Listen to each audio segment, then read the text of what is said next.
I don't like what I see happening to America. The infrastructure of our country is a laughingstock all over the world. Our airports, our bridges, our roadways, it's falling apart. It's a terrible thing to see. Our politicians are all talk, no action. Millions of people are flowing across our southern border. We've got to build a real wall. With all of this, our country has tremendous potential. Let's make America great again. I've said it. Since the day he made the sacrifice to hit the campaign trail, voters crave the anti-status quo politician. They want results. They need a fighter. They need someone to fire all those political correct police. And this is a movement. The Trumpeters, Trumpservatives, these are what these folks are called. Everything about Donald Trump's campaign, it's avant-garde, and he is crushing it in the polls. One American News, you viewers, he's talking to you. He wants to connect to those who are going to show up at the polls and elect the leader of the free world. So, Mr. Trump, I had James Carville on yesterday. Remember his "It's the economy, silly." The turbulent global economy leads to daily volatility here, and that affects the working class. And I know that's where your heart is, in this working class. How is our economy really doing, especially reacting to world markets? Well, if you really look, Sarah, at the economy, it's been terrible. We have 93 million people out of work. They look for jobs, they give up, and all of a sudden, statistically, they're considered employed. Our economy is doing terribly. We've lost tremendous amounts of jobs to China, to Japan, to Mexico, and to so many other places. And it's really very sad when you look at what's happening. We have taken away, they've just destroyed our job base, and we have to make a lot of improvement. Yeah, and I don't think we're getting the truth out of the White House, the true state of the economy, so thanks for setting that straight. And Bloomberg reports... No, the White House is not truthful. Yeah, and Bloomberg reports that, well, you wouldn't mind raising taxes on yourself. And we know our current tax code, it's a joke, and it's unjust. And I, though, wouldn't be offering to let the IRS take more of my money, but share what you mean by fixing our screwed-up tax code.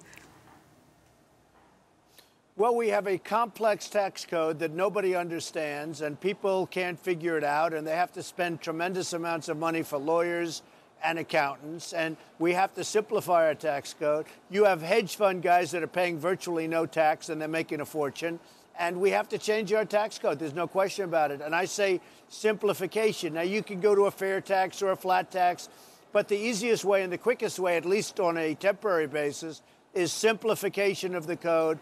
Get rid of deductions, reduce taxes.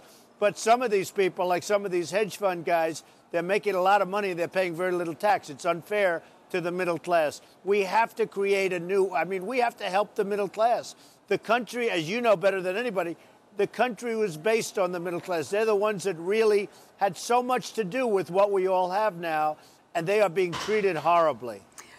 You know, I want to talk about the campaign then, about that middle class that you're really resonating with, your message about fairness, just jobs being created in a better economy.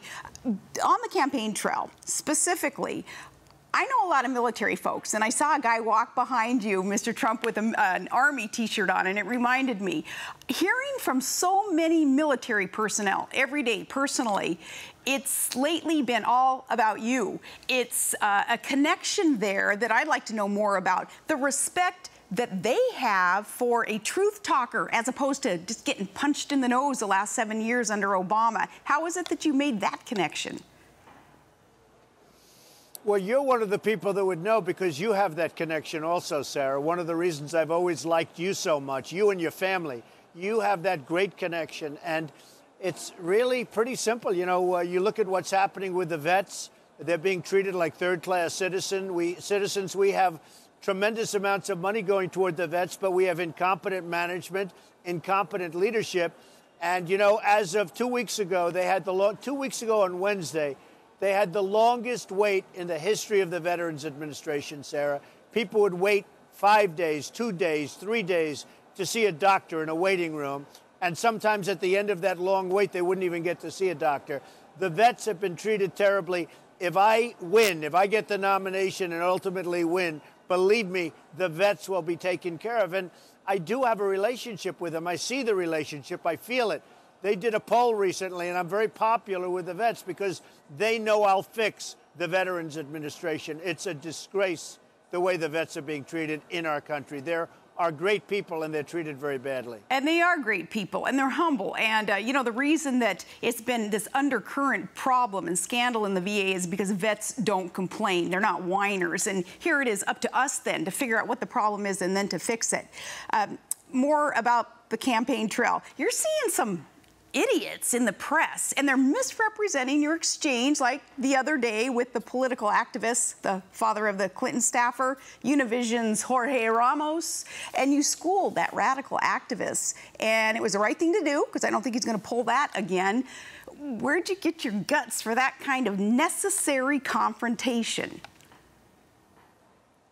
Well, the press was very good to me on that one because he was totally out of line. He was screaming and ranting and raving. And I actually said, who is this guy? And then I figured it out. And, I'm suing Univision, actually, for $500 million. His daughter works for Hillary Clinton, and he was trying to put on a show. But actually, he was hurting the rest because the room was packed with various people from the press. I mean, it was a press conference, and they were all being, they were waiting to have questions. And I was going to ask them. I would have gotten to him. But he stood up and started screaming all over the place. And frankly, Sarah, the press was pretty good to me on that. I mean, they agreed with what I did. I never raised my voice or anything, but they agreed, generally speaking, with what I did. So I was happy with that. Oh, you're pretty gracious when it comes to then treating the press the way that sometimes they're not going to treat us conservatives, speaking of the press. So you get hit with these gotchas like most conservatives do. For instance, they asking, what's your favorite Bible verse? And I'm listening to that going, what? Do they ask Hillary that? What does it have to do with running for the office of the presidency? Is it anybody's business? These personal gotcha questions really trying to get you, us, anybody running for office off game. How are you finding that and finding a technique to put them in their place so that the American public isn't wasting their time and they actually get to hear what's important via a candidate's message? Well, you saw that. I love the Bible, and I'm a Protestant, I'm Presbyterian, and they were hitting me with different questions, one after another. And, look, I don't know if it's got you, but probably is.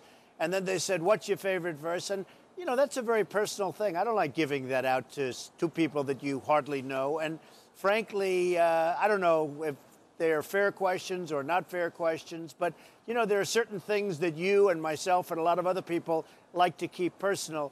But I love the Bible. It actually started where somebody held up the book, The Art of the Deal. I said, that's my second favorite book. But my first favorite book by far is the Bible.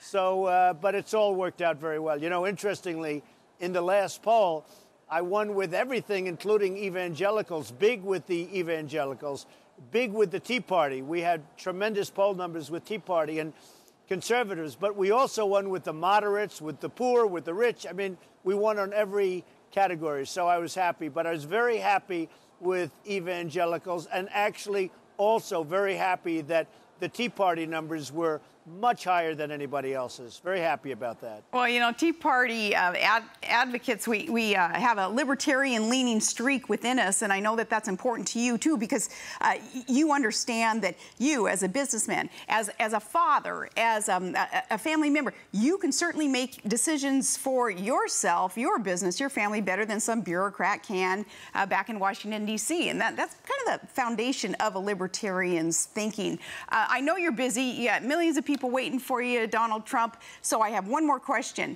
Here at One America News, the War Room here at this network, they're looking at a poll, and you're leading at, about 41%, and you never dog it. So what is next? Because we know that you're going to keep rolling down the trail.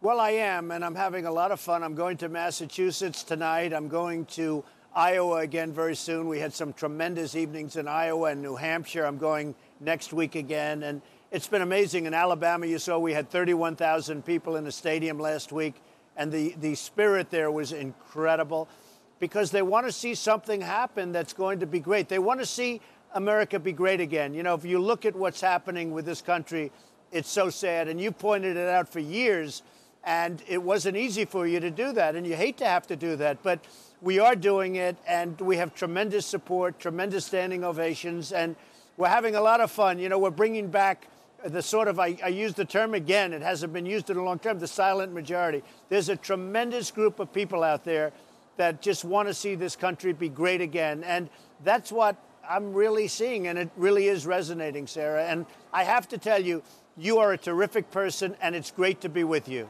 Thank you so much, Donald Trump. Get out there and let the people know what it is that you stand for and what your intentions are for this country. So thank you for taking your valuable time and sharing it with us. Thank you.